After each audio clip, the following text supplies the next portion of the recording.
시청자 여러분 안녕하십니까? 출발 성공 투자 박민영입니다. 안녕하세요. 김수정입니다. 뉴욕 증시는 보합권 혼조세로 마감이 됐는데요. 다우 지수는 5거래일 연속으로 오름세를 지속하는 모습이었습니다. 어제는 또 반도체 관련주들 AI 중심으로 해서 많이 올라가서 우리 증시에도 훈풍이 미쳤었는데 오늘은 간밤에 반도체주들이 엔비디아 비롯해서 줄줄이 또 내려갔습니다. 이렇게 연속성이 없는 시장에서 우리가 어떤 대응을 하면 좋을지도 고민이 많이 되는데요. 뜨거운 상승 스토리와 함께 또 많이 오른 것에 대한 부담을 같이 느끼고 있습니다. 하지만 그럼에도 불구하고 상승에 대한 공포보다는 아직까지는 추가 상승 여력에 대한 기대가 좀 더 높은 시장인데요. 어떻게 바라봐야 될지 전략 같이 챙겨가겠습니다. 어제 국내장 복귀부터 같이 시작해 보시죠. 어제 시장을 한마디로 어떻게 요약할까 굉장히 고민 많이 했습니다. 이렇게 정리했어요.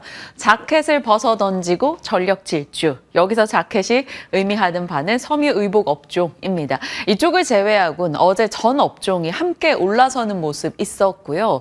코스피가 무려 2% 이상의 상승, 코스닥은 0.6% 상승으로 거래 마쳤습니다. 자, 미국의 4월 고용이 예상을 하회하면서 고용이 좋지 못하다라는 것이 시장에는 호재로 작용이 됐죠. 그러면서 전반적으로 시장이 상승할 동력을 만들어줍니다. 거기에 동참한 것이 바로 외국인의 수급이었고요.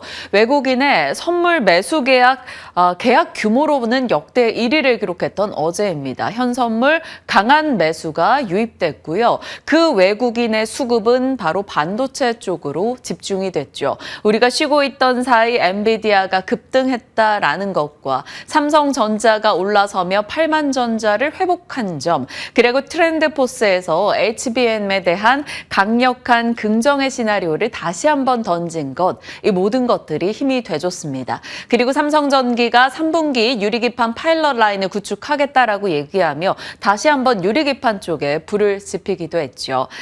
거의 전 업종이 상승했는데 한동안 이 중국 경기 회복 모멘텀에 기대서 많이 올랐던 섬유의복 업종은 차익 실현 물량이 나오기도 했습니다. 그리고 에코프로와 에코프로 BM, 엔캠은 부진했어요. 2차 전지 섹터는 올랐으나 일부 주요 종목이 어제는 하락하면서 코스닥의 상승폭을 조금 제한했습니다. 아무래도 코스닥 내에서 덩어리 큰 2차 전지 종목들이 가주지 못했기 때문에 코스피 대비 약세 흐름이 나타난 거죠. 어제는 총선 이후 하락했던 부분을 모조리 만회하면서 16거래일 만에 코스피는 2,700선까지 회복하는 모습 눈에 띄었습니다. 자, 코스피의 상승 절반 이상을 담당한 게 바로 삼성전자, SK하이닉스, 한미반도체 이 세 종목 되겠습니다. 한 58bp 정도 올랐는데 그중 34bp를 이 세 종목이 담당했으니 어느 정도인지 대략적 규모가 가늠이 됩니다. 자, HBM 대회가 지속되고 있습니다. 어제 트렌드포스의 HBM 시장에 대한 전망이 상당히 인상 깊었죠. 2025년도에 HBM 가격이 5에서 10% 상승해서 지금 BHBM 가격 대비해서 한 3.86배 정도 비쌀 것으로 예상된다라는 것이었고요. HBM 수요 논란 많은데 올해 200%, 내년 100% 증가할 것으로 전망된다라며 수요 논란을 일축시키는 멘트까지 같이 더해졌습니다. 그리고 D램 내 HBM 비중이 비트 기준으로 2% 2023년도입니다. 그리고 2025년도에는 10% 이상까지 늘어날 것으로 예상하네요. 한마디로 HBM 시장이 커진다라는 것이고 이것을 명확하게 정리를 해본다면 P와 Q가 같이 증가하게 된다라는 겁니다. 그래서 어제 반도체 쪽 그리고 HBM 전반적인 메모리 시장까지 같이 올라가는 모습이 나타났습니다. 결국 어제장은 여전히 AI 생태계가 뜨겁구나라는 것을 다시 한번 확인받았죠. 어제 AI 생태계 내에서 AI 반도체 그리고 AI 소프트웨어 여전히 AI 전력 쪽에 집중되어 있었습니다. AI 반도체가 어제 뜨겁긴 했으나 사실 상승률로만 본다면 전력 인프라 쪽이 훨씬 더 좋았다라고 볼 수 있겠습니다. 저전력 시스템, 액침 냉각이나 유리기판 혹은 전력 조달하는 쪽, 원전 신재생 그리고 전력 인프라 쪽, 변압기, 송전망 이런 쪽까지 해서 전반적인 강세가 나타났던 어제입니다. 여전히 AI 생태계는 달콤한 유혹의 한기를 펼치고 있죠. 앞서 말씀드린 대로 반도체 이런 이슈 속에서 삼성전자, PSK홀딩스, GST, 이오테크닉스, 샘CNS, 한미반도체까지 모조리 다 상승 흐름 보여줬고요. AI가 전기 먹는 하마라는 이 타이틀로 인해서 정말 어디까지 종목이 확산될지 모르겠습니다. 결국 빅테크는 전력이 필요하기 때문에 AI 반도체, 데이터 센터 관련주가 오르는 거고요. 전력을 많이 조달해야 되기 때문에 신재생, 원전, 그리고 어제는 가스까지 나가기도 했죠. 그리고 그 생산된 전력을 조달하고 운반해야 되기 때문에 변압기, 구리선까지 관심을 받으면서 관련한 종목들의 시세가 뜨거웠습니다. 어제 대원전선 상한가 거래됐고요.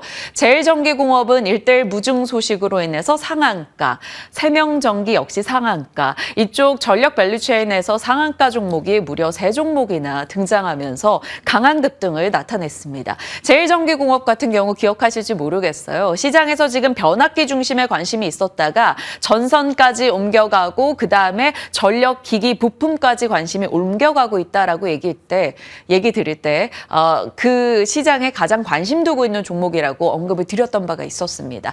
상한가까지 계속된 계단식 급등 흐름을 보여주고 있습니다. 그 밖에 변압기 종목들도 전반적으로 흐름이 좋았고요. 전력을 조달한다라는 측면에서 원전이 빠질 수 없다. 안정적이고 친환경이고 이 메리트가 계속 부각되고 있죠. 원전 쪽도 어제 강했고요. 어제 새로이 추가된 게 바로 가스입니다. AI 데이터 센터 전력의 60%는 천연가스가 결국 담당하게 될 거다. 이런 전망이 나왔고요. 천연가스 수소를 추출해서 산소와 반응한 뒤 생산을 해내는, 전력을 생산해내는 새로운 테마가 형성이 됐습니다. SOFC 테마가 형성되면서 일부 종목들이 급등 흐름 나타내기도 했죠. 결국 AI 스토리가 여전했다라는 것이고 오늘도 사실 관련 뉴스는 계속 나왔습니다. AI 시대는 전력이 부족하고 빅테크는 에너지 확보에 집중하고 있다. HBM은 부르는 게 값이다. 이런 뉴스가 지속적으로 밤사이에 또 언급되기도 했어요. 결국은 오늘도 살아있는 AI 스토리라는 건데 반도체와 AI 쪽이 또 추가적인 상승을 기록하게 될지 봐야 되고요. 다만 계속적으로 변동을 만들어내는 건 그만큼 상승했기 때문에 부담을 느낀다라는 겁니다. 그런 맥락에서 밤사이에 엔비디아가 떨어진 것도 그 흐름에 같이 연결되는 거겠죠.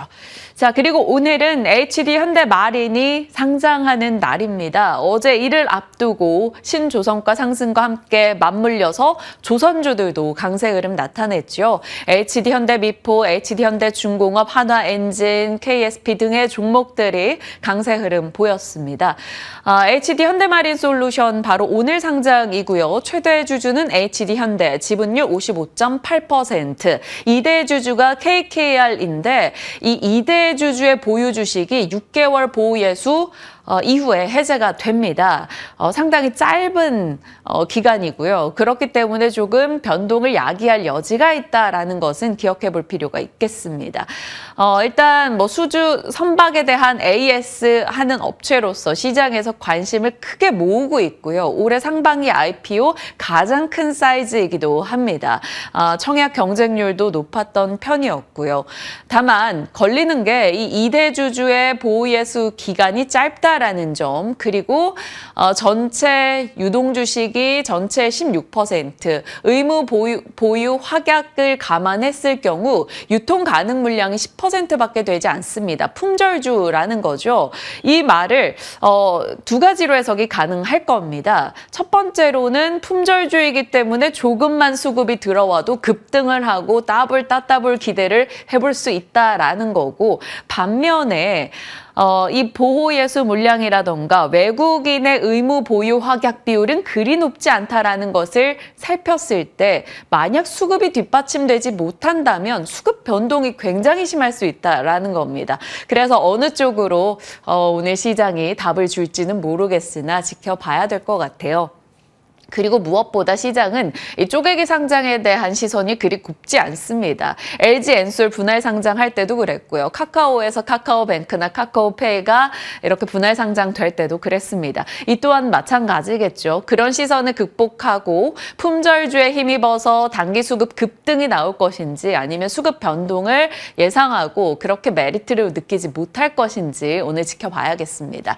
자, 이 HD 현대 마린솔루션 이슈와 함께 같이 올랐던 게 호실적과 맞물린 하나오션이었었는데 하나오션에 대해 일부 좀 보수적인 목소리가 나옵니다. 최근 수주 성적이 좀 저조하기 때문에 2025년도에 실적 악화 가능성이 제기되고 있습니다. 만약에 최근에 좀 흐름이 좋았었던 것에 대한 차익 실현을 자극하는 뉴스로 영향을 줄 수도 있기 때문에 한번 주의하시면서 살펴보시길 바랍니다.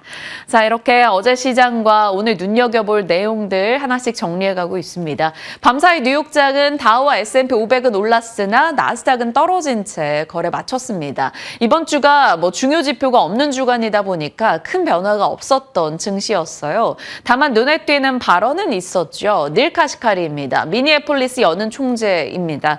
대표적인 매파적 인사인데 다행히도 올해는 투표권이 없습니다. 그럼에도 불구하고 굉장히 멘트가 세기 때문에 시장에서 꽤 많이 주목하는 인물이기도 하죠.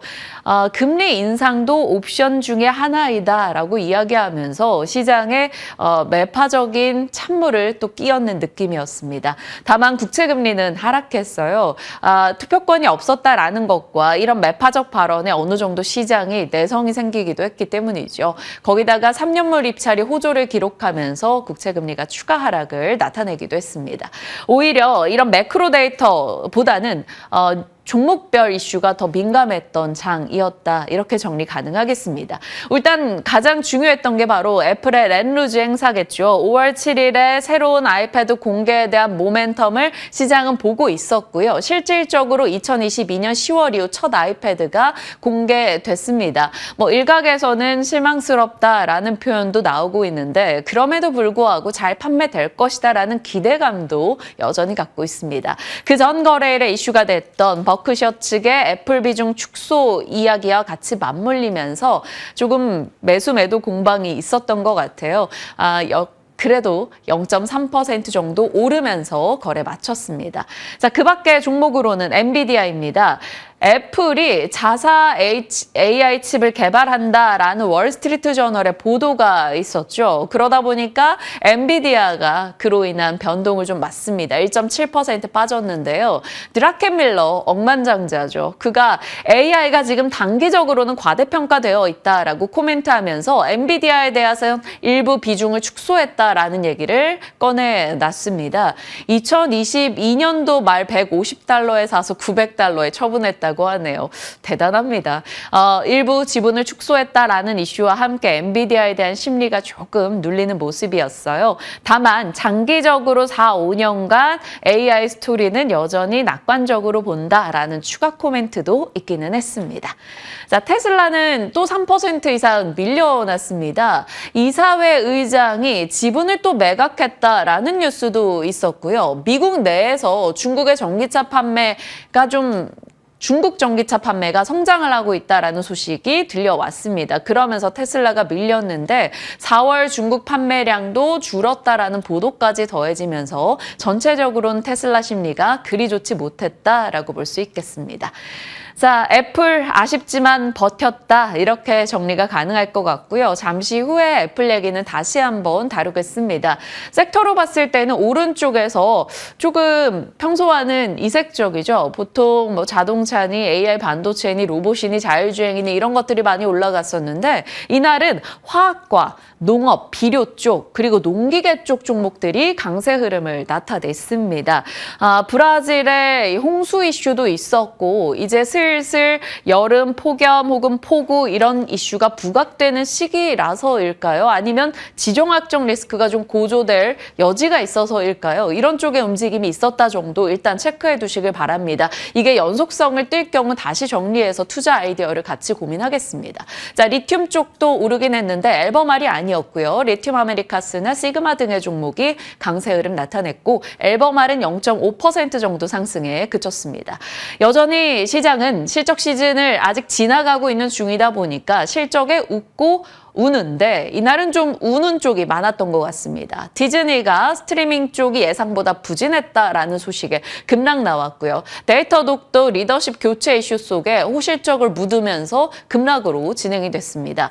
1분기 매출 예상치 절반 이하로 나오며 니콜라가 급락했고 루시드도 실적 부진 소식에 14% 폭락했죠. 리비안도 시간 내에서 실적 내놓고 실망감에 하락하기도 했습니다. 전반적으로 오늘 전기차 밸류체인이 좋지 못했다라는 것을 한 번 더 느끼고요. 유통 쪽이 괜찮았다라는 점에서 시장은 약간의 경기를 반영하고 있지 않나, 인플레를 반영하고 있지 않나라는 생각도 듭니다. 전체적으로는 애플의 행사가 있었고 테슬라, 엔비디아 등이 밀렸다. 이렇게 정리가 가능할 것 같습니다. 애플 한번 볼까요? 새로운 아이패드가 공개가 됐습니다. OLED 아이패드 프로 역대 애플 제품 중에 가장 얇게 공개가 됐죠. 그리고 투스택 텐덤 이렇게 2층으로 쌓는다라고 생각하시면 될 것 같아요. 언제나 투스택 텐덤 기술 얘기가 나올 때는 OLED 소재 이야기가 같이 연결되곤 했죠. 이것에 대해서 OLED 납품은 삼성 디스플레이가 11인치, LG 디스플레이가 11인치와 13인치를 납품하고 있고요. 새로운 전면 카메라가 추가됐다라는 점, 아이패드 프로에는 M4 칩이 추가됐다라는 점이 가장 눈에 띄는 이야기였습니다. 가격적인 측면은 물론 과거 제품 대비 당연히 가격은 오르긴 했습니다만 예상했던 가격보다는 하단부였기 때문에 시장에서는 생각보다 잘 팔릴 수 있을 거야 라는 기대감과 그렇게 뭔가 많이 바뀐 것 같지는 않아 라는 실망감이 같이 맞물렸습니다. 어떻게 답을 줄지는 시간이 말을 해주겠죠. 애플 이야기를 보면서 생각한 것들입니다. 애플의 제품은 대다수 시작할 때는 언제나 실망으로 시작했으나 결국 판매 데이터로 입증해줬던 과거 사례가 많기도 합니다. 완벽주의 애플, 아직 AI는 시작도 하지 않았습니다. AI 후발 때이죠. 그런데 2017년부터 2024년까지 지금 애플은 AI 스타트업 28개사를 인수하고 전문 인력을 엄청 끌어모으고 있는 상황입니다. 그 결과가 완벽주의 애플 기조와 같이 맞물려서 무언가 나온다면 이라는 기대가 지금은 계속 작용하고 있습니다. 결국 애플의 새로운 AI 전략과 하반기에 있을 온디바이스 AI 폰에 대한 기대감이 같이 등장하면서 이 모든 것들이 그래도 지금보다는 애플을 나아지게 만들지 않을까 이런 기대를 해볼 수 있겠습니다. 거기다가 애플은 소외된 강자라는 것에서 매력적이죠. 애플 밸류체인에 대해 관심을 둬야 될지 잠시 후에 이야기 나눠볼 거고요. 애플은 칩 설계 부분에서도 10년 동안 굉장히 선도적인 플레이어였습니다. 애플이 칩을 설계하고 TSMC나 다른 업체들이 생산하고 이런 흐름이 계속 이어져 왔다라는 거고요. 이벤트가 또 남아 있습니다. 6월에 개발자 회의, 9월에 AI 폰에 대한 기대감 있죠. 결국 애플 모멘텀은 지금으로서는 나쁘지 않아 보이는데 어느 쪽 종목을 선택해야 될지 잠시 후에 고민해 보겠습니다. 지금 애플 이슈를 보면서 또 하나는 빅테크 업체들이 모조리 자체 개발 칩의 시장에 뛰어들고 있다라는 겁니다. 이번에도 그랬죠. 월스트리트 저널이 SCDC 프로젝트를 애플이 하고 있고 이것은 자체 추론용 칩을 만드는 것이다. 애플이 설계하고 TSMC가 생산할 것으로 기대된다입니다. 이 추론용 칩 시장에 뛰어든 게 지금 삼성전자, 아마존, 마이크로소프트 등등인데요. 결국 시장은 이 시장이 커지면 커질수록 맞춤형 칩에 대한 주문형 반도체에 대한 니즈가 늘어날 수밖에 없고 저희는 그에 대한 얘기를 계속 해오긴 했었습니다. 주문형 반도체 하면 디자인 하우스, IP, 팹리스 이런 쪽으로 관심이 증가할 수밖에 없다라는 거였죠. 그러면 오늘 이슈로 놓고 봤을 때는 애플 관련한 엣지 디바이스 쪽으로 관심이 커지게 된다면 애플 밸류체인, IT 부품 쪽 혹은 소재단을 봐야 되는 거고요. 애플의 자체 칩에 대한 이슈에 이제 초점이 맞춰지게 된다면 주문형 반도체 관련주, IP, 팹리스, 디자인 하우스 등이 되겠습니다. 그리고 계속해서 애플이 설계하고 TSMC가 생산할 거야 이런 추론 등이 나오고 있어요. 그러면 애플과 TSMC 단의 협력에 고리에 들어가는 종목들을 봐야겠죠. 뭐 에이징랜드 등도 가능하겠습니다. 이런 쪽으로 애플 관련 연결고리를 고민해 보시죠.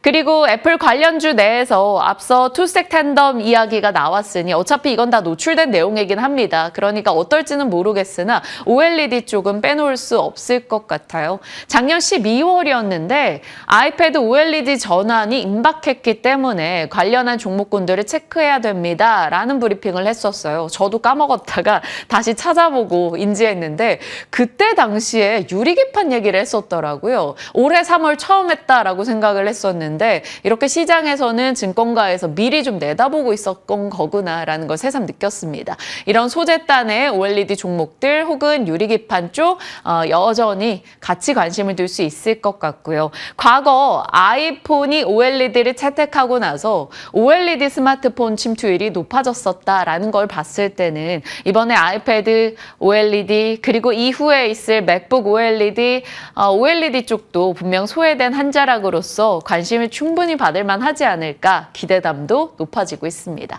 자, 결국 아이패드건 혹은 맥북이건 스마트폰이건 AI가 탑재된다.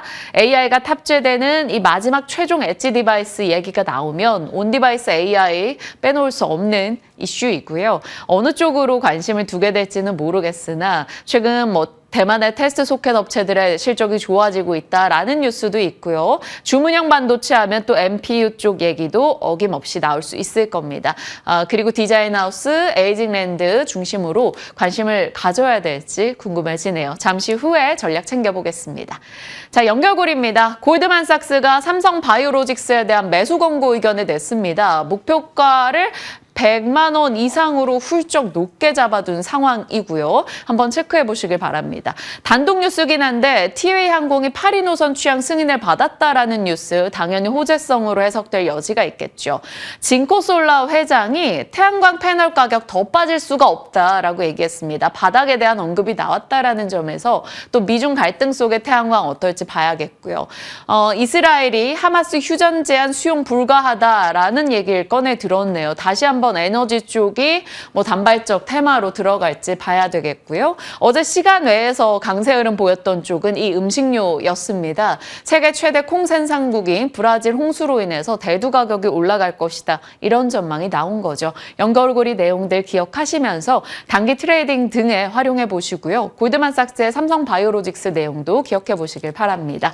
자, 오늘 제약바이오 쪽에 대해서 수정 앵커가 자세히 브리핑 준비해 주셨죠. 네, 최근에 다양한 쪽에서 시세가 나오고 있는데 제약바이오 같은 경우에는 1분기에 좀 좋은 모습을 나타냈습니다. 일부 종목들 보면 3월이나 4월에 고점 많이 기록했었거든요. 네. 하지만 최근에 많이 또 눌려있는 만큼 브리핑 준비해봤습니다. 제약바이오주들의 주가 타임라인을 먼저 체크해 보도록 할게요. 제약바이오 쪽에게 가장 크게 영향을 미치는 건 바로 금리입니다. 그렇기 때문에 금리의 상승기와 또 어느 정도의 하향기 이 정도로 나눠서 좀 체크해 볼 필요가 있을 텐데요. 2021년 하반기부터 주가는 조정장에 이제 들어서게 됐습니다. 그리고 2022년 하반기에는 미국의 금리 인상으로 인해서 제약바이오주들의 주가가 급락하는 모습이 나타났는데요. 국내 제약바이오주들은 사실 영업을 통해서 뭔가 자금을 창출한다라는 게 사실은 어렵습니다. 거기다가 고금리 상황에서는 자금 조달에 대한 차질 문제도 크기 때문에 금리에 있어서는 상당히 취약할 수밖에 없다라는 부분을 짚고 가야 합니다. 2023년 중반쯤부터 해서 추가적으로 금리 인상될 거다라는 부담은 어느 정도 완화가 됐고요. 확실히 2024년부터는 미국 연준의 금리 인하에 대한 기대감이 나타나면서 우리 잘 알고 있는 것처럼 연초부터 제약 바이오주의 투자 심리가 많이 개선되기도 했습니다. 그러니까 작년 3, 4분기쯤부터 시작해서 올해 1분기까지 SK 바이오팜, 유한양행, 알테오젠 등등의 종목들 중심으로 해서 많이 올라갔었죠. 그때 당시에 저희 브리핑하면서도 알테오젠, 삼천당제약, 유한양행 이러한 종목들 도대체 얼마나 더 올라가는 건지 고점 어딘지 이런 이야기들 했던 기억이 납니다. 약 6개월 동안 강세를 보여주면서 단기 과열권에 접어들었었죠. 이때 이들이 오른 건 자체 기술력이 입증되기도 했었고 임상 데이터가 긍정적이었고 글로벌 빅파마와의 계약 가능성 등등 여러 가지 부분들이 영향을 줬기 때문입니다. 여기까지가 상상인 증권의 보고서 내용을 좀 참고한 부분이고요. 다음도 마찬가지입니다. 상상인증권에서는 2분기부터는 금리 인하의 분위기가 어느 정도 좀 약화가 되면서 중간 조정기에 들어섰다라는 얘기를 하고 있습니다. 최근에 지금 제약바이오주 주가 보면 딱 그런 느낌이 들잖아요. 그리고 이야기도 많이 좀 잠잠해진 것 같습니다. 다른 섹터들, 특히 AI 이런 쪽이 워낙에 많이 뜨고 있기 때문이죠. 하지만 전체적인 큰 그림에서 봤을 때는 여전히 제약바이오 쪽은 상승 트렌드가 지속이 될 거다라는 게 증권가 이야기였고요. 금리 인하 시기가 어느 정도 좀 지연이 되면서 이 섹터의 조정은 올해 2에서 3분기까지는 좀 이어질 수 있다라는 이야기를 하고 있습니다. 그렇기 때문에 지금 조정기에서 우리가 가장 중요하게 삼아야 되는 것은 바로 수익률을 지키는 것이다, 방어다라는 얘기를 하고 있는데요. 그러니까 지금 국내에서 의료 파업 같은 여러 가지 이슈에도 불구하고 크게 타격을 받지 않으려면 무엇보다 수출 시장에서 매출을 잘 낼 수 있는 기업들, 미래 잠재력 있는 기업을 봐야 된다라는 얘기를 하고 있습니다. 대표적인 게 SK 바이오팜, 유한양행, 삼성 바이오로직스, 셀트리온 이런 종목들이 되겠고요. 반면에 신약 개발과 R&D 관련해서 많이 올랐던 쪽은 이미 그 앞서 많이 올랐었잖아요. 그러다 보니까 장기적인 관점에서는 볼만하다라는 얘기를 하고 있었고요. 이외에도 하반기에 유망한 쪽으로 에스테틱을 꼽고 있습니다. 우리 미용 의료기기들도 정말 잘 가는 모습 보여줬는데 파마 리서치, 휴메딕스, 휴젤 이런 쪽도 결국에는 수출과 관련된 모멘텀이 있습니다. 그렇기 때문에 이쪽을 집중적으로 보자라는 게 상상인 증권의 시각이었습니다. 이제 실적도 중요할 텐데요. 대체적으로 1분기 실적 발표 이미 했는데 앞서 저희 잠깐 체크해봤던 삼성 바이오로직스 같은 경우에는 확실히 업계에서 1위다라는 면모를 잘 드러내는 만큼 실적이 잘 나왔습니다. 하지만 나머지 주요 제약사들 실적이 대체로요, 시장의 기대치에 부합하거나 하회하거나 이러한 모습도 보여줬습니다. 상저하고다라는 건데요. 지금 보시는 것처럼 한미약품이 시장의 기대치를 상회하는 좀 높은 수준의 실적이 나왔습니다. 본업이 굉장히 견조하게 성장세를 유지하고 있었고요. 무엇보다 어닝 서프라이즈를 냈는데 올해도 이러한 실적 성장이 지속될 거고 비만 R&D가 본격화될 거다. 비만 치료제 관련해서도 굉장한 또 메가 트렌드이기 때문에 여전히 주목할 필요가 있어 보입니다. 그리고 유한양행 같은 경우에는 시장의 기대치를 좀 하회하는 실적이 나왔고요. 영업이익도 전년 동기 대비해서 97%나 밀려났습니다. 왜 그랬냐라고 보니까 신제품 광고 선전비나 연구 개발비 쪽에 돈이 많이 들어가면서 영업이익이 좀 줄어들었습니다. 하지만 하반기에 R&D 관련한 모멘텀 유효하고요. 곧 다가오는 아스코 쪽에서 나올 이 레이저 티닙 발표도 주목할 필요가 있어 보입니다. 여기서 이제 긍정적인 이야기가 나온다면 8월에 FDA 승인과 함께 미국에 출시되는 마일스톤까지 유입이 된다라는 부분을 지금 증권가에서는 굉장히 기대를 하고 있는 상황입니다. 주요 제약사들 체크해봤고 이제 실적 발표를 이번 주에 앞두고 있는 기업입니다. 바로 셀트리온이 될 텐데요. 지금 해외 시장을 공략하면서 글로벌 경쟁력을 더 탄탄하게 입지를 확보시키고 있는 상황입니다. 하반기부터는 미국의 신약 출시, 진펜트라, 램시마 SC를 비롯해서 주요 품목의 공급이 확대될 것으로 보이기 때문에 실적이 계속해서 성장할 것이다 라는 이야기 나오고 있고요. 최근에 이 독일 시장의 점유율이 크게 올라가는 모습이 나타나는 등 주요 바이오시밀러 품목들의 유럽 시장 점유율이 많이 늘어났다라는 걸 사측에서 밝히기도 했습니다. 그리고 이 미국의 휴미라 시장도 약 25조 원 규모 정도 되는데 유플라이마의 약진도 굉장히 기대할 수가 있겠고요. 나머지 여러 가지 바이오시밀러 신제품 출시도 준비하고 있기 때문에 정말 많은 파이프라인들이 대기하고 있다라고 볼 수 있겠습니다. 실적에 대한 전망치가 계속해서 올라가고 있는데요. 삼성증권의 자료입니다. 삼성증권에서는 다른 증권사들이 올해 셀트리온에 대해서 영업이익을 한 6천억 원가량 제시를 했었는데 그를 훨씬 더 뛰어넘는 8천억 원대로 제시를 합니다. 목표 주가도 25만 원으로 상향 조정했다라는 게 좀 눈에 띄는 모습이었습니다. 자, 이제 미리 보는 아스코 2024 곧 또 다가옵니다. 우리 AACR부터 해서 많은 학회들 모멘텀 따라서 제약바이오주도 움직이기도 했었는데요. 5월 23일에 초록이 공개되고 5월 31일부터 5일 동안 아스코가 진행이 됩니다. 국내 업체들 주요 발표하는 여러 가지 분야들에 대해서 주목할 필요가 있겠고요. 앞서 얘기 드렸던 유한양행의 이 마리포사 관련해서 이전에 나왔던 부분 이후에 2차적으로 이제 또 진행되고 있는 상황에 대해서 발표 있을 거고요. HLB도 추가적인 분석 관련된 이슈 있습니다. 이외에도 정말 많은 한 10개 이상의 기업들이 초기 임상 결과와 관련된 포스터 발표한다고 하니까요. 이 기업들도 체크하면서 좀 제약바이오 안에서도 선별적으로 종목 고르는 게 중요해 보입니다. 다양한 암종에서 이 글로벌 함양 신약의 임상 결과가 공개될 예정이고요. 특히나 이 아스코 같은 경우에는 좀 더 진행이 되는 과정에 대해서 얘기를 해주기 때문에 향후의 트렌드에 대해서 패러다임에 대해서 좀 엿볼 수 있다라는 입장에서 굉장히 중요한 행사다라고 볼 수 있겠습니다. KB증권에서는 제약바이오 섹터의 투심 개선에 기폭제로 작용할 수 있는 행사가 될 것이다 라고 얘기를 하고 있고요. 지금 상황에서 안정적인 실적을 나타내고 있는 대형주 그리고 R&D 모멘텀이나 경쟁력이 있는 바이오텍은 여전히 관심 있게 보자라는 이야기 내놓고 있었습니다. 자, 그러면 옥석을 가려볼 수 있는 K제약바이오주는 어떤 게 있을지 잠시 후에 질문 드려보도록 하겠습니다. 더보기는 바로 이걸로 준비해봤습니다. HBM으로 인해서 프로브카드의 수요가 많이 늘어나고 있는데요. 세계 1위 프로브카드 생산업체 폼팩터 최근에 호실적을 발표했습니다. 그에 따라서 국내 반도체 소켓이나 관련된 기업들의 훈풍이 좀 이어지고 있는 상황이고요.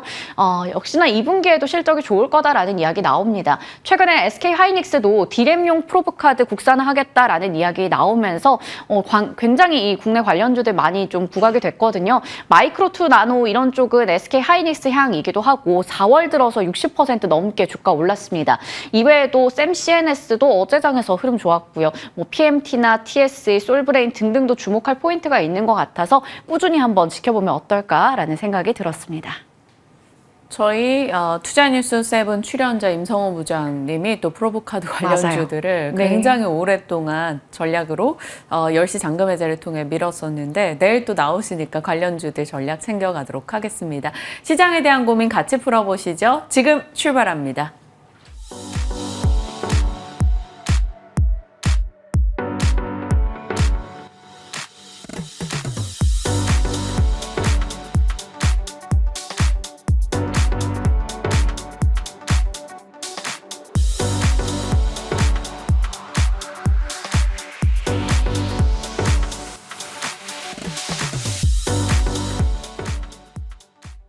시장에 대한 고민 김민진 차장님과 이어갑니다. 어서 오세요. 안녕하세요. 안녕하십니까. 언제나 미국의 고용 얘기 나올 때 조금 아이러니해요. 우리는 미국인들이 해고되고 네. 미국인들의 임금이 떨어지길 간절히 바라야 되는 상황입니다. 마치요 시장은 그들의 고용 악화에 굉장히 환호하면서 금리 인하에 대한 기대감을 안고 어제 강하게 올라줬고요. 외국인의 수급도 굉장히 강하게 들어왔습니다. 다수가 전기 전자업종으로 집중됐었는데 밤사이는 또 엔비디아를 필두로 반도체가 내렸단 네. 말이죠. 이 반도체에 대한 전략 포함해서 시장 어떻게 판단하십니까? 네, 우선 이번 고용 지표는 시장에 크게 악영향을 끼치지는 않을 것이다라고 좀 얘기를 하고 다녔었는데요. 가장 큰 이유는 뭐냐면은 고용 지표의 눈높이가 높아졌기 때문입니다. 결국 시장 참가자들이 이제는 포기를 했다라는 거죠. 예전에는 그래도 고용은 꺾일 거야 이렇게 생각을 하면서 눈높이가 굉장히 낮았었다가 최근에는 눈높이가 높아졌기 때문에 결국은 발표되는 수치 자체가 어느 정도 높더라도 그 괴리율 자체가 적다라고 한다면은 시장의 충격 자체는 적었을 겁니다. 그런데 예상을 크게 하회한 실업률도 마찬가지고 임금 상승률도 마찬가지였죠. 예상을 하회한 수치가 나오면서 시장의 리스크온 분위기가 확대가 됐고요. 결국은 이제 달러화의 약세라든지 아니면 채권금리의 하락이 동반적으로 연출이 되면서 되면서 어제 외국인의 현물이 개인들의 매도만 1조가 넘었었고요. 거기에 이제 선물 매수만 거의 뭐 25,000계약 가까이 되는 역대급 순매수세가 나타났다라고 보시면 될 것 같습니다. 결국 이제 이러한 상황 속에서 가장 중요한 것은 과연 이 수급이 어디로 갈 것이냐가 가장 중요한데요. 어제 이제 뭐 다들 확인하셨다시피 외국인의 순매수는 결국은 반도체로 들어간다라는 공식을 다시 한번 확인할 수 있었던 전일 시장 흐름이었던 것 같고요. 그렇다라고 한다면은 결국은 금리 안정화라든지 그리고 미국의 전반적인 리스크 요인들이 제거됐을 때 가장 우리나라에 수급이 들어올 수 있을 만한 기업은 삼성전자다 이렇게 좀 표현을 해볼 수 있을 것 같습니다. 거기에 더해서 최근 이제 IT 관련된 기업들의 주가가 점점 확산이 되고 있다라고 느껴지는데요. 어제 이제 주가가 세게 올라왔었던 기업들이 몇 개 있고 최근 기준으로도 세게 올라왔었던 기업들이 있는데 그 기업들이 바로 LG노텍, 삼성전기, PI첨단소재, 덕산네오룩스 이런 기업들입니다. 해당 기업들이 동반적인 특징이라고 한다면 모두 다 세트, 즉 스마트폰의 성장과 함께 주가가 좋아질 수 있을 만한 기업들인데요. 결국은 이제 해당 기업들이 어느 정도 주가 저점에 대한 인식과 함께 회복의 가능성을 비치고 있고요. 거기에 대해서 간밤에 또 미국의 애플은 OLED 아이패드를 발표를 했는데 AI가 또 탑재된다라는 얘기가 있었죠. 거기에 더해서 아이폰도 AI가 탑재되면서 AI를 필두로 한 반도체 그리고 IT 세트 기업들에 대한 성장세가 조금 더 이어질 것으로 예상되어지고 있기 때문에 범 IT 관련주들에 대한 관심은 지속적으로 가져봐야 되지 않을까 이렇게 판단을 하고 있습니다. 그러면 심플하게 얼마 전이었죠. 4월 24일 유망주로 삼성전자 제시해 주셨었는데 네. 상승률 뭐 5% 여러분 작아 보이시지만 무려 삼성전자입니다. 삼성전자의 상승률 5% 이 단기간에. 그러면 삼성전자 지금 8만 원 넘어선 시점에서 매수 가능? 저는 85,000원 선까지는 1차적으로 보고 있는 상황이기 때문에 그때도 이제 말씀드렸지만 사실 나는 20% 뭐 30% 수익을 원한다 이러시는 분들이야 지금 가격대에서 20% 올라가려면 10만 원 근처까지 가야 되거든요. 그러면 한국에 무슨 일이 벌어질까요? 그렇죠. 그러면 정말 뭐 2,800, 2,900, 네. 2,900까지도 봐야 되는 증시인데 그렇게까지는 이제 쉽지 않다라고 보여지고 조금은 작은 수익률을 안정적으로 노리시고 싶으신 분들이라고 한다면은 저는 아직까지도 삼성전자에 대한 대응 전략 자체는 유효하다 이렇게 생각을 하고 있습니다. 네. 그리고 나머지 반도체는요. 한미반도체나 이런 HBM 밸류체인 내에서. 네, 우선 AI 쪽 같은 경우도 여전히 뭐 관심을 둬야 될 것 같은데요. 아까도 말씀드렸듯이 이제 애플이 드디어 또 AI 시장에 참전을 했다라는 것이죠. 그렇다라고 한다면은 결국은 이제 AI에 속해 있는 다양한 반도체 소분야 기업들 뭐 역시 시장 내에서 관심을 가져야 될 것 같고요. 그 필두에는 역시 한미반도체가 서 있습니다. 뭐 역시 한미반도체를 중심으로 해서 종목군들에 대한 확산과 새로운 종목군들에 대한 등장 이런 것들을 계속 찾아봐야 될 것 같습니다. 애플 밸류체인으로는 말씀 주셨던 뭐 LG 이노텍이나 혹은 OLED 소재단의 종목들 다 지금도 괜찮을까요? 워낙 소외되어 있었다가 이제서야 좀 관심을 받는 분위기라서. 그렇죠. 지금 지난주부터 갑자기 이런 얘기가 나오기 시작을 했습니다. 애플이 이제 한 달여 빠른 부품에 대한 수요를 원하고 있다 이런 얘기가 있었고요. 일부 증권사의 보고서를 통해서는 그리고 물량도 지금 10%가량 더 빠르게 원하고 있다 이런 얘기들이 있었습니다. 그렇다라고 한다면은 지금 해당 기업들 이 세트에 들어가는 소재나 부품 관련 기업들의 실적이 일반적으로는 이제 한 6월 달부터 실적이 반영되기 시작을 하는데요.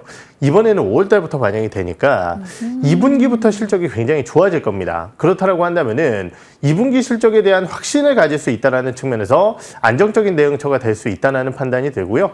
종목으로 봤을 때는 역시 이제 LG노텍이 대장 역할을 하겠지만은 저는 이제 PI 첨단 소재 같은 경우도 워낙 오랫동안 주가가 쉬는 모습을 보였었는데 오늘 이제 증권사들이 보고서를 내면서 관심을 좀 갖기 시작을 했습니다. 그렇다고 한다면 주가에 부담이 없는 PI 첨단 소재 같은 경우도 대응 전략으로 좀 수립해 보실 수 있으실 것 같습니다. LG 이노텍 뭐 압도적인 애플량 매출 비중을 차지하고 있는 업체이기도 하고 PI 첨단 소재도 같이 저희 탑2로 놓고 관심 갖고 보겠습니다. 제약바이오 갈게요. 어제 삼바나 셀트도 좋았고 여러 이벤트도 앞두고 있다 보니까 바이오도 올라갔는데요. 골드만은 삼바에 대해서 목표가를 40% 더 올라갈 여력이 있다 이렇게 냈습니다. 어떻게 보세요? 저는 사실 CDMO 같은 경우는 오히려 지금 상황에서는 조금 부담이 있다라고 판단을 하고 있습니다. 가장 큰 이유는 뭐냐면요. 결국은 이제 1분기에 해당 기업들의 실적이 좋았었던 이유는 저는 환율 효과가 굉장히 크다라고 생각을 하고요. 물론 셀트리온 같은 경우는 조금 다릅니다. 셀트리온 같은 경우는 이제 바이오시밀러의 확장이 나타나고 있기 때문에 조금은 다르다라고 볼 수 있겠지만은 삼성바이오로직스 같은 경우는 환율 빠지면은 실적이 떨어질 것이기 때문에 저는 오히려 중장기적으로 봤을 때야 당연히 5공장, 6공장 뭐 당연히 이슈가 있다라고 판단하지만은 단기 실적 모멘텀은 떨어진다라고 판단을 하고 있고요. 오히려 이제 바이오텍 같은 경우가 좀 의견을 제시를 해봐야 될 것 같은데요. 어떻게 보면은 HLB나 이런 기업들은 여전히 살아있다라고 볼 수 있겠지만은 다른 바이오텍들은 좀 어렵습니다. 네. 가장 큰 이유가 결국은 이제 금리 때문이라고 판단을 하고 있고요. 최근 나타나고 있는 미국의 이 지표에 대한 하락 이런 것들을 고려해 봤을 때 단기적으로 바이오텍에 대한 대응 전략 자체는 아스코와 함께 나타날 가능성이 있다 이렇게 판단을 하고 있습니다. 네, 아스코 관련해서 그러면 어떤 기업들로 추려야 될까요? 네, 아까 사실은 워낙 브리핑을 잘 해주셨기 때문에 사실은 해당 기업들 내에서 찾아보시는 게 좋으실 것 같고요. 아까 루닛이 아마 없었던 걸로 제가 기억을 하고 네. 있는데요. 루닛 같은 경우도 이제 아스코에서 다양한 해당 기업의 이 발표 내용들이 좀 있습니다. 그렇다라고 한다면은 오랫동안 쉬었었던 루닛 같은 기업도 이번 아스코에서 한번 모멘텀을 가질 수 있을지 지켜보셔야 될 것 같습니다. 리가캠, 큐리언, 데이비온 등등에 앞서 아스코 관련한 초록공개 업체들 그리고 루닛 얘기 주셨는데 앞서 이제 그 리스트 업체 중에 티움바이오는 오늘 아침에 또 호재성 이슈도 하나 추가가 됐기 때문에 한 번 더 체크해 보시길 바랍니다. 전력 인프라 짤막하게 가죠. 다 아는 스토리니까요. 구리값 올라가고 AI 스토리가 붙어서 끝도 없이 올라가고 네. 종목은 확장되고 있습니다. 다른 전력주 대비 못 갔다라면서 한번 이제 상기시켜 주셨던 종목이 LS렉이었거든요. 그 종목도 3월 6일에 말씀 주셨고 상승률이 130%, 네. 풍사는 이미 목표가 도달했어요. 어떻게 할까요? 네, 사실 정말 종목이 안 보인다라고 말씀을 드리면서 들고 나왔었던 두 개의 기업이 LS 일렉트릭과 풍산이었던 것 같은데 역시 해당 기업들 주가 상당히 좋은 모습을 보여주고 있습니다. 결국 전력기기 관련주들 같은 경우는 사실은 워낙 수급이 좀 세게 붙고 조정이 나오더라도 빠르게 시세를 회복하고 있는 상황인데요. 뭐 잘 아시다시피 이제 AI라든지 아니면 미국의 인프라, 즉 이제 바이든 대통령의 100만 마일 이 송전선 네. 관련된 이슈도 있었던 것 같고요. 굉장히 여러 가지 모멘텀들이 반영이 되고 있는 상황입니다. 그렇기 때문에 함부로 매도를 해야 된다라고 말씀드리기는 어렵겠지만은 저는 지금 자리라고 한다면은 사실은 다양한 호재들이 좀 과도하게 반영된 구간이라고 판단을 하고 있고요. 그렇다라고 한다면은 조금씩 차익 실현을 해 나가야 될 구간이 아닐까 이렇게 말씀을 드려보도록 하겠습니다. 네, 더 간다면 이제 차장님 그때 팔라고 하셨잖아요. 이렇게 투정을 부려보겠고요. 일단 뭐 말씀 주신 이후 상승률이 너무나 좋았었기 때문에 전력기기 쪽 슬슬 좀 차익 실현해보자라는 의견 주셨습니다. 자, 이제 차장님의 픽이 하이브네요. 나라 지키러 간 BTS, 빈집 하이브를 잡을 기회인가? 이거 차장님이 주신 제목 아니시죠? 예, 제가 드린 건 아닙니다. 저희 작가님께서. 네. 네. BTS가 이제 복귀하는 것도 이제 굉장히 반가운 일이겠죠. 하지만은 저는 이번 일련의 사태들이 어떻게 보면 하이브에 매수 기회를 줬다라고 판단을 하고 있습니다. 결국 이제 1분기 실적 안 좋을 거 다 알았고요. 지금 이제 어도어 사태가 나타나면서 이제 하이브가 단기적으로 좀 급락을 했었는데요. 어떻게 될지는 잘 모르겠지만은 결국은 이제 결론적으로 봤을 때 제가 생각하는 부분은 하이브가 승자가 될 가능성이 높다라고 판단을 하고 있습니다. 그렇다라고 한다면은 결국은 주요 IP를 뺏기지 않는다라는 가정하에 2분기 같은 경우는 동사의 가장 유명한 IP라고 할 수 있는 세븐틴이라든지 아니면 뉴진스도 지금 컴백을 했고요. 네. 거기에 더해서 이제 BTS 같은 경우도 한 명씩 슬금슬금 이제 돌아오고 있습니다. 그렇다라고 한다면은 당연히 2분기부터는 실적 모멘텀이 굉장히 커질 수 있다는 측면에서 봤을 때 현 구간 하이브는 상당히 부담이 없는 자리다라고 말씀을 드릴 수 있을 것 같습니다. 목표 주가는 19만 원 바로 아랫단에 18만 9천 원 잡아주셨습니다. 한번 살피면서 저희 체크해 나가도록 하겠습니다. 네. 네. 지금 손절 라인이 이상한데요. 24만.